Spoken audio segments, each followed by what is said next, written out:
우리에게 주시는 하나님의 말씀, 미가서 5장 1절로 6절에 있는 말씀을 교독을 하시겠습니다. 딸 군대여, 너는 때를 모을지어다.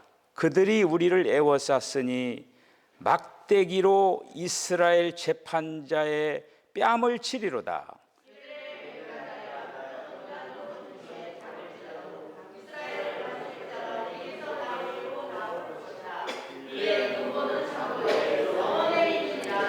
그러므로 여인이 해산하기까지 그들을 붙여 두시겠고 그 후에는 그의 형제 가운데에 남은 자가 이스라엘 자손에게로 돌아오리니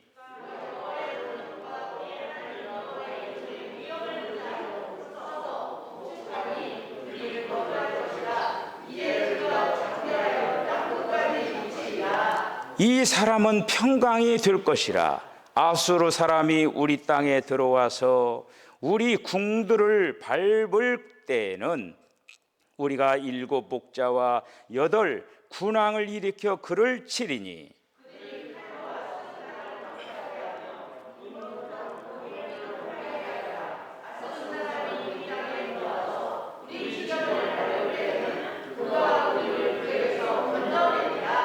아멘. 기도하겠습니다. 주님, 아버지께서 기다리는 그 집을 사모하게 하여 주시옵소서. 오시는 주님을 기다리는 마음 가지고 기다리고 있습니다.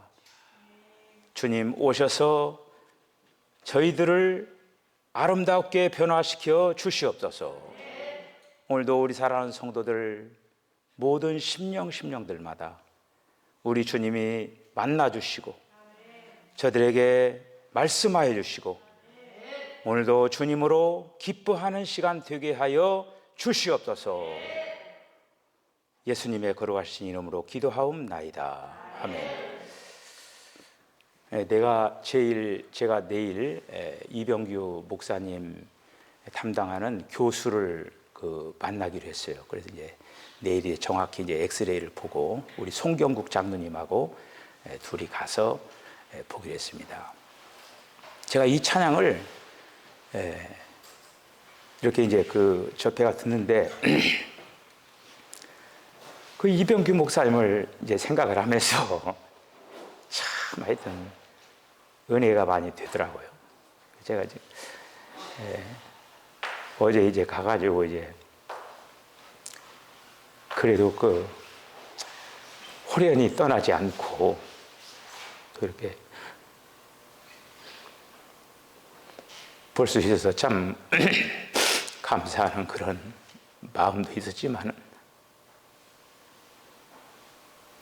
어쨌든 저와 여러분들이 기도를 열심히 해서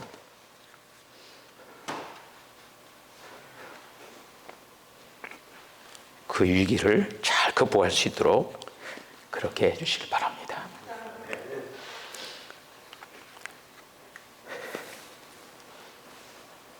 우리가 이제 기다리는 것은 영적 생활에 있어서 필수적인 마음입니다. 기다리는 마음. 특별히 이제 이 그리스도인의 기다림은 헛되지 않은 거예요. 헛되지 않습니다.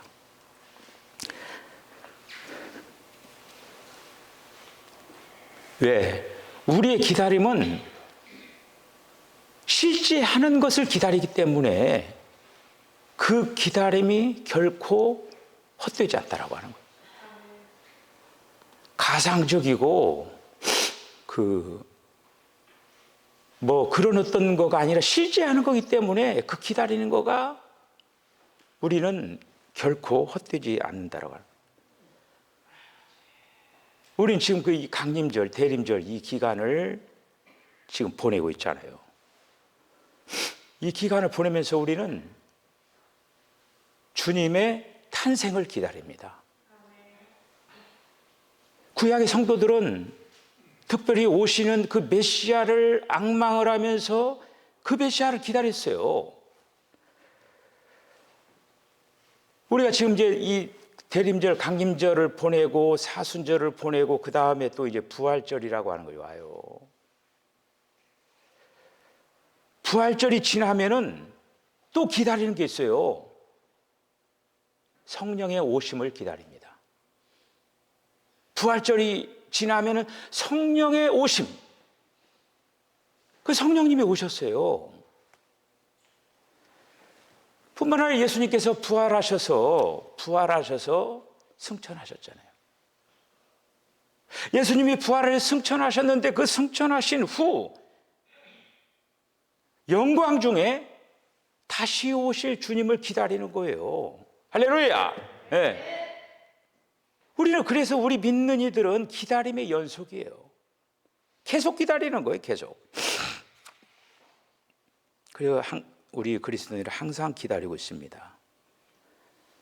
이미 예수님께서 이 땅에 오셔서 예수님의 그 발자취를 보았다는 그 확신 속에서 우리는 기다리는 거예요.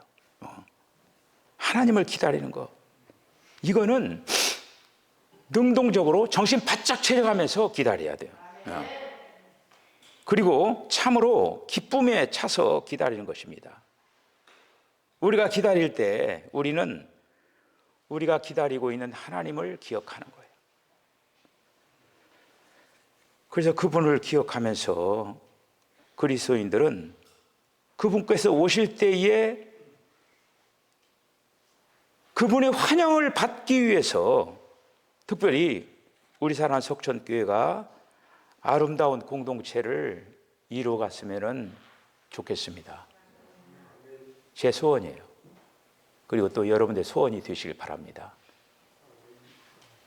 언제부턴가 제가 우리 교회 표 말고 저 큰 타이틀, 명문 가정, 명품 교회, 제 소망이에요. 여러분들의 가정들이 명문 가정들이 되기를 원하고 우리 교회가 주님이 오실 때 명품 교회가 되기를 원합니다. 이거를 향해서 가는 거예요. 이걸 향해서. 우리가 어떻게 주님을 기다려야 할까? 인내를 가지고 기다려야 인내. 인내를 가지고 기다린다라고 하는 거, 뭐 우리가 버스를 타면서 뭐 기다리는 거, 비가 그치기를 뭐 기다리는 거, 해가 뜨기를 기다리는 거, 그런 기다림이 아니에요. 그런 기다림이 아니라 이 인내라고 하는 그 말 속에는 어떤 의미가 있느냐면은 고통받는 것, 이런 의미를 가지고 있습니다. 고통받는 것. 그래서 라틴어 동사 파티오로라고 하는 말인데 그게 바로 이제 기다리는 건데 바로 그 인내라고 하는 건데 그 속에는 고통받는 것이라고 하는 의미가 있다라고 하는 것이죠. 그러니까 인내로 기다리는 것은 때로는 고통을 받으면서 고통을 온전히 음미해 가면서 그렇게 기다린다라고 하는 거예요. 우리가 주님을 기다릴 때 고통스러워요. 아우, 주님 빨리 오셨으면 좋겠다. 고통스러운 그런 어떤 거, 그거를 음미해 가면서. 하지만은 그 생명의 씨앗이 땅에 떨어져 가지고 큰 나무를 이제 형성해 가는데 인내를 가지고 기다리는 거죠. 인내를 가지고 기다리는 사람은 캄캄한 인생길 같은 곳에서 주의를 기울이고 주님이 오시는 빛을 봅니다. 이제 성탄절이 6일 남았어요. 이번 토요일 날이 이제 돌아오는 토요일 날. 이번에 이제 토요일 날 성탄절로 2022년도에는 주일날이에요. 주일날이 이제 성탄절이 됩니다. 그래서 참 그 성찬절이 돌아오면서 우리는 어떻게 신앙생활을 했습니까? 성탄절 준비하느라 얼마나 바쁜 시간들을 보냈습니까? 특별히 성탄 2부 행사를 준비하기 위해서 우리 교회학교 선생님들이 얼마나 수고하고 했어요. 근데 요즘 성탄절 2부 행사 있습니까? 언제부턴가 없어졌어요. 성탄절 2부 행사 마치고 나서 우리 선생님들과 함께 교인들, 성도들의 가정들을 방문해가지고 새벽송을 부르면서 성도들이 주는 그 여러 가지 과자라든지 여러 가지 그것들을 막 그냥 꾸러미 들고 그냥 새벽에 돌고 와서 거기서 또 교회에서 잠깐 졸고 그 다음에 또 성탄절 예배 드리고 그런 시절들이 엊그제 같은데 성탄절 앞두고 새벽송 부르는 것도 다 없어지고 요즘 분위기가 어떻게 되어져 가느냐면은 성탄절 예배도 지금 드릴까 말까 이런 시대적인 분위기 속에 왔다라고 하는 거예요.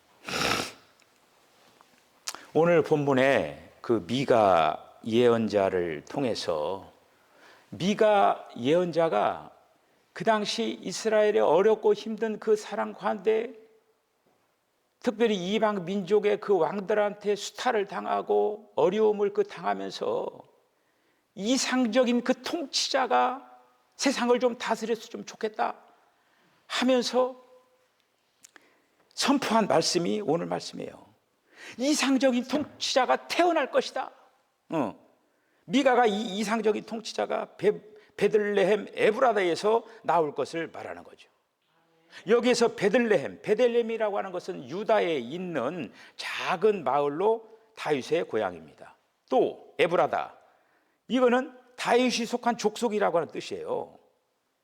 사무엘상 17장 12절에 있는 말씀을 보면은 다윗은 유다 땅 베들레헴에 있는 에브랏 사람 이새의 아들이다.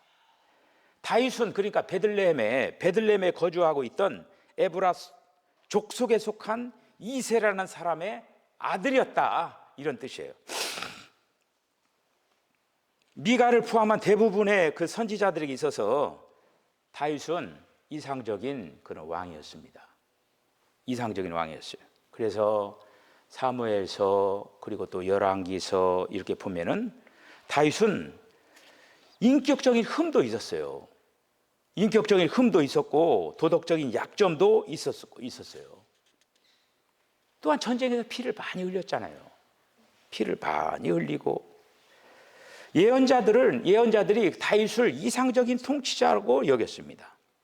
왜냐하면 그 다윗을 통해서 외세의 침입을 잠재웠고 이스라엘 모든 영토를 다 확보를 했어요.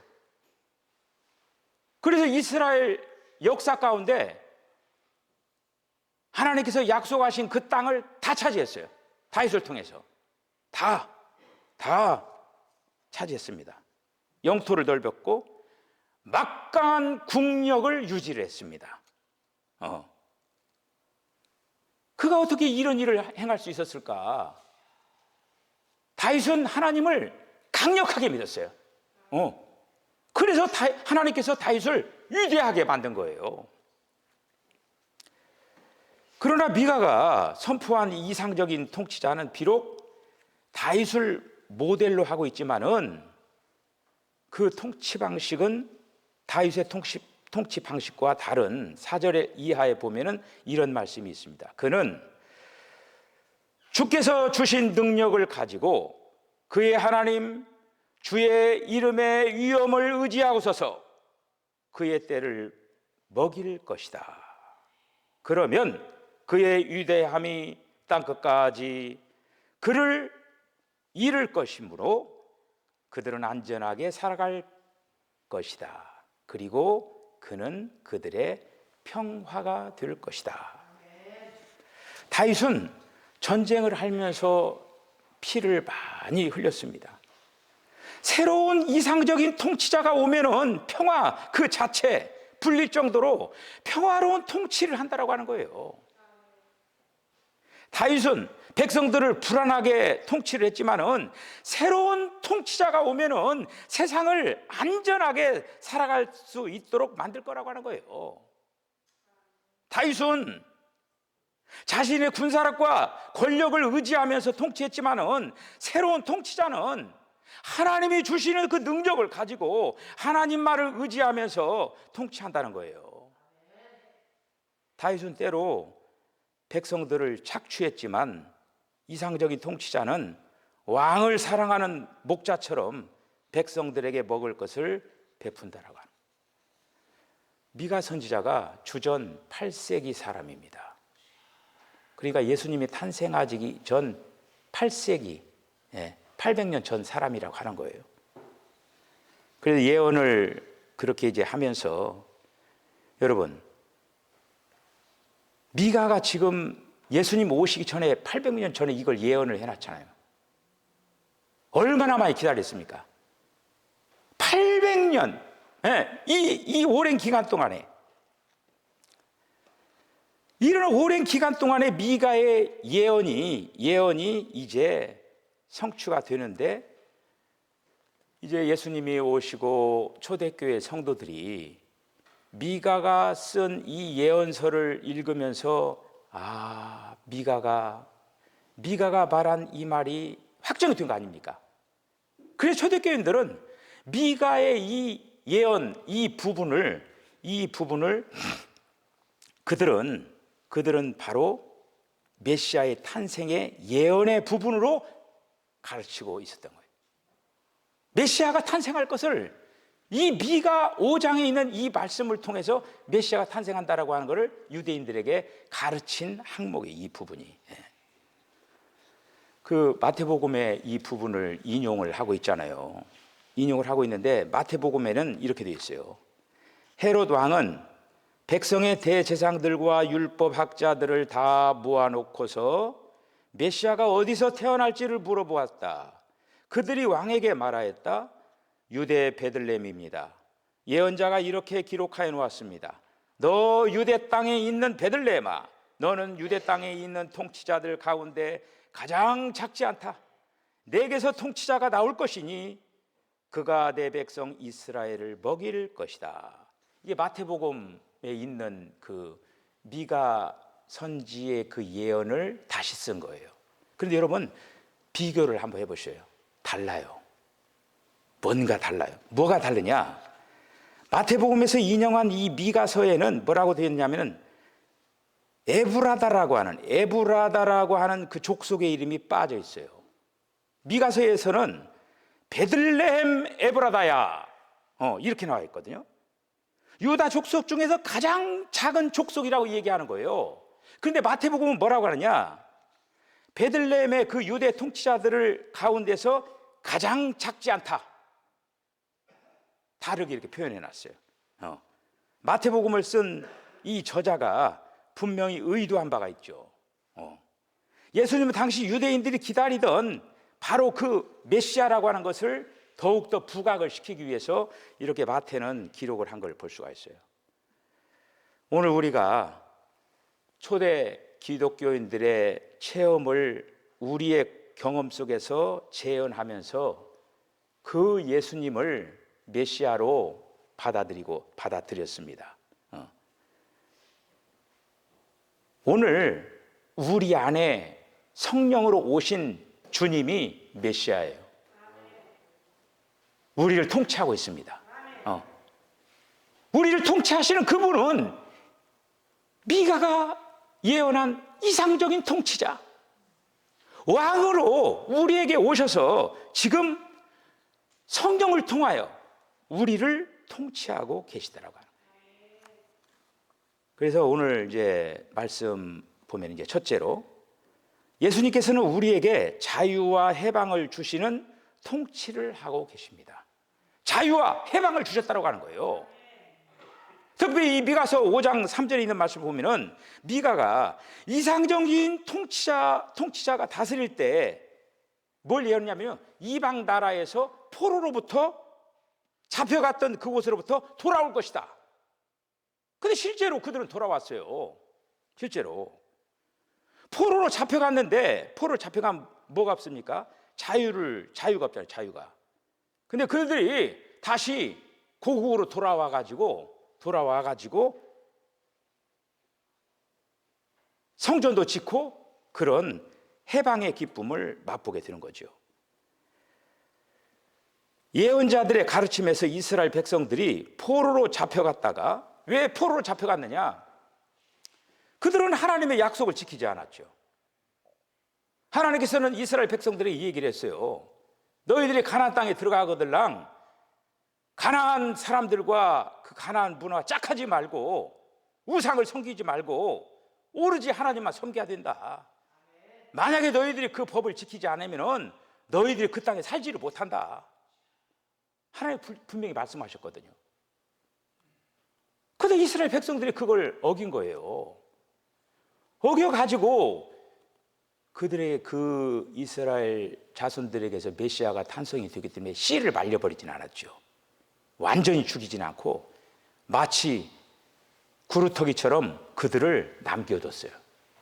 남겨둬가지고 그들을 바벨론으로 포로로 끌려가게 했지만은 다시 그 바벨론으로부터 포로로부터 다시 돌아와가지고 이런 어떤 일련의 그 과정 그 하나하나가 그들이 그 땅에서 제대로 살지를 못했다라고 하는 거예요. 그들은 그래서 포로로 끌려갔고 나라를 잃어버리는 그런 수탈의 역사를 그들은 경험을 해야만 했던 거예요. 오늘 예수님이 우리 안에서 이상적인 통치를 하고 계시는데, 이상적인 통치를 하고 계시면 어떻게 되냐? 우리는 더 이상 죄로부터, 사망으로부터 더 이상 우리는 매이지 않고 우리는 자유와 기쁨과 해방의 사람들이 될 수가 있다고 하는 거예요. 그 심리 치료를 받는 사람들 있잖아요.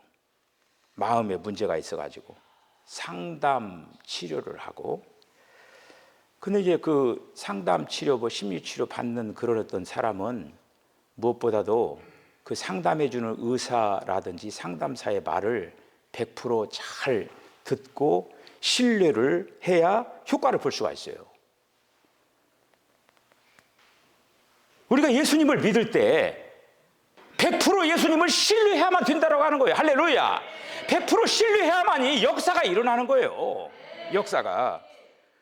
우리 마음의 병을 치유가 되고 구원의 확신을 얻고, 어떻게? 100% 예수님을 신뢰하고 예수님이 나의 통치자고 예수님이 나의 왕이십니다. 그런 어떤 의미를 가지고 나가야 된다고. 둘째는 예수님은 하나님의 능력을 가지고 통치하고 계시다라고 하는 거예요. 그리고 그 통치는 우리를 착취하시는 통치가 아니라 성령을 통해서 우리의 삶에 필요한 에너지를 공급하시는 통치라고 하는 거예요. 선한 목자가 양떼를 먹이듯 예수님께서는 우리에게 필요한 만나를 먹여주시는 분이십니다. 우리는 예수님으로부터 날마다 만나를 공급받아야 돼요. 하늘의 양식을 공급받아야 돼요. 이스라엘 백성들이 마치 40년 동안 광야 생활을 하면서 만나를 공급받은 것처럼 오늘날 이 시대에도 여전히 하나님께서는 예수님을 통해서 만나를 제공하고 있다고 하는 거예요. 그 만나를 계속적으로 제공을 받아야 된다고 하는 거죠. 오늘날 그 많은 통치자들이 어떻습니까? 자신의 이익을 위해서, 자신이 속한 집단의 유익을 위해서 때로는 약자들을 탈취하는 통치, 그리고 권위를 내세우고 힘을 과시하는 통치.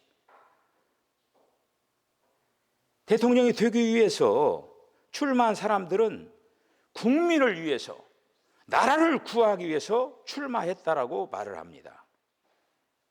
그렇게 말을 해요. 그러면 국가를 위해서, 국민을 위해서 자존심과 체면을 버리고 위대한 선택을 했다라고 이 얘기를 해요. 그러나 막상 흘러가고 보면은 그들이 거짓과 속임수였구나. 그러한 행동을 하게 된 것은 국가의, 국민의 어떤 이익을 위해서가 아니라 자신의 이익을 추구하기 위해서, 자신의 어떤 권력욕을 채우기 위해서 결과는 좀 그렇게 되는 경우가 있죠. 대통령이나 국회의원이나 때가 되면은 그냥 하여튼 선거철만 되면 한 표 줍시오 해가면서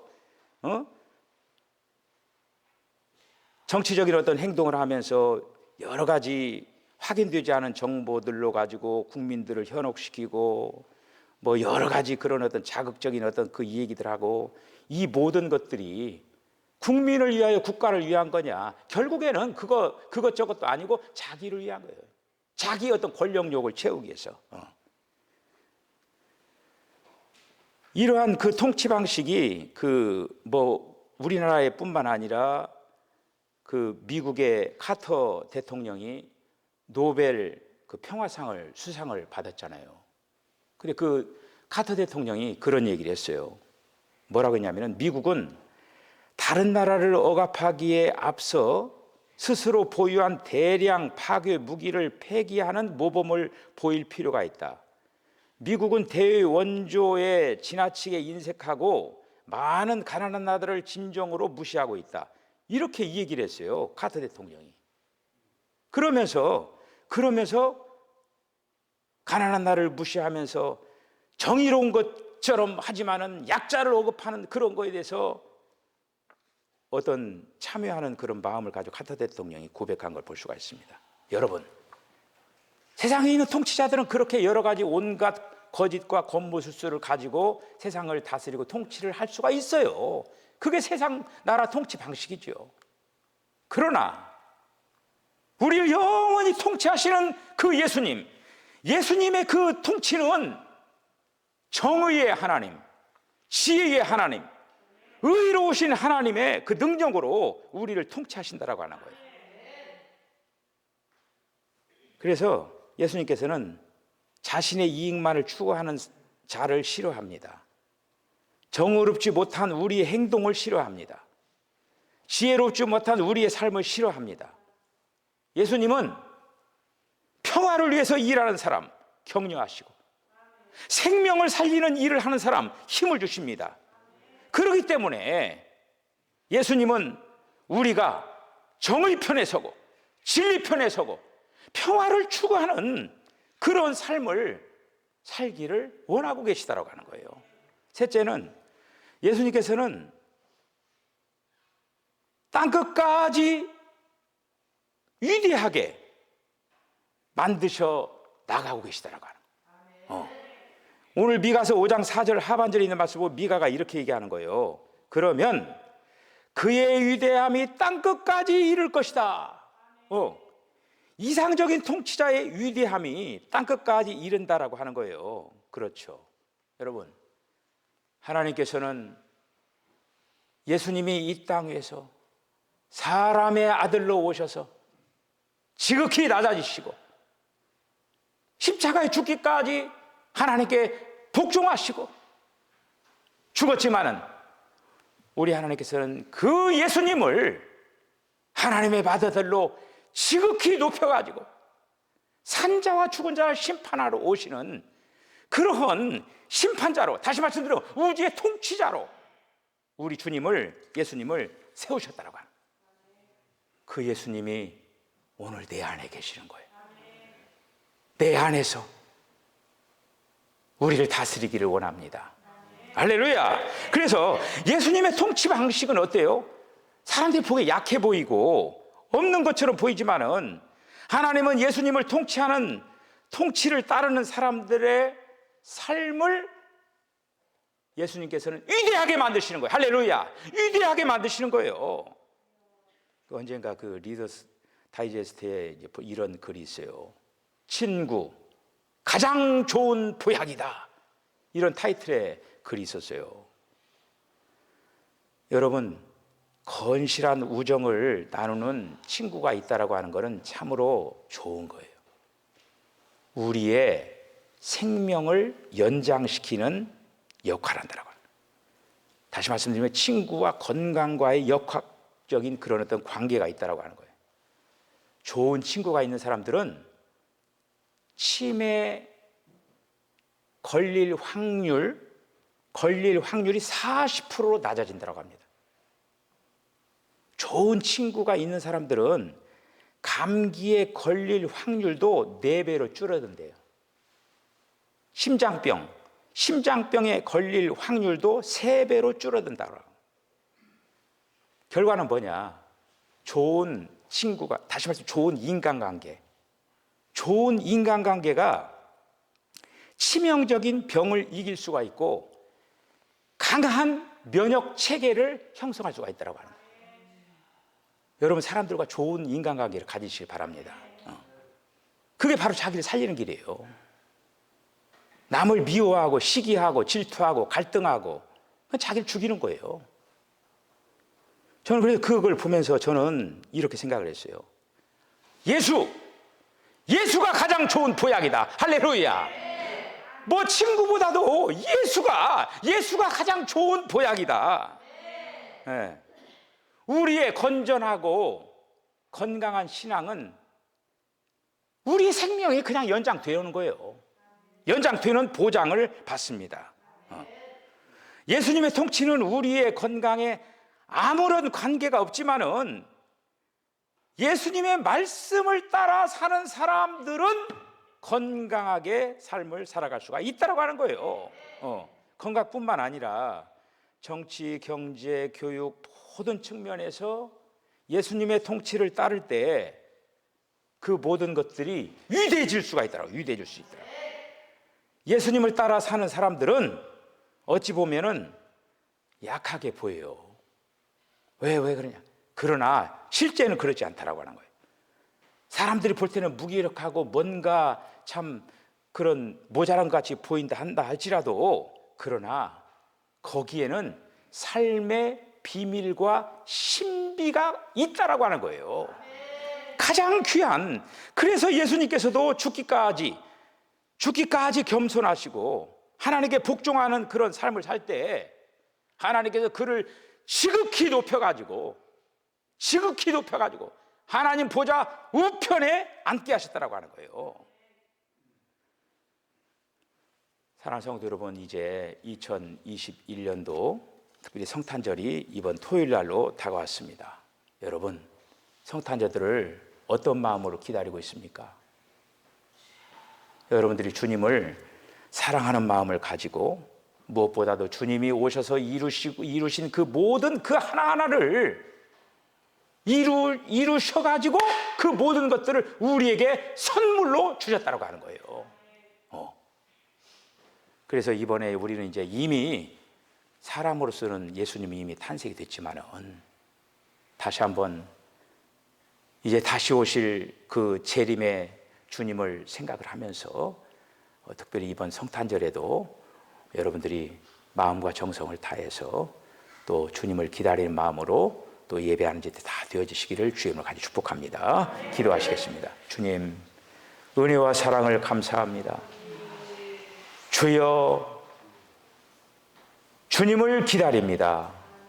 주님 다시 오셔서 우리들의 그 모든 역사를 이제는 심판하시고 새로운 역사를 이루기 위하여서 이상적인 통치자로 먼저 우리 안에 와 계시고 이제는 우리 주님 재림하셔서 이 모든 것들을 구체적으로 나타낼 때가 돌아올 줄로 믿습니다. 우리 사랑하는 성도들의 마음속에 그 다시 오실 주님을 사모하며 기다리는 그런 간절한 소망스러운 마음이 있어지게 하여 주시옵소서. 예수님의 거룩하신 이름으로 기도하옵나이다.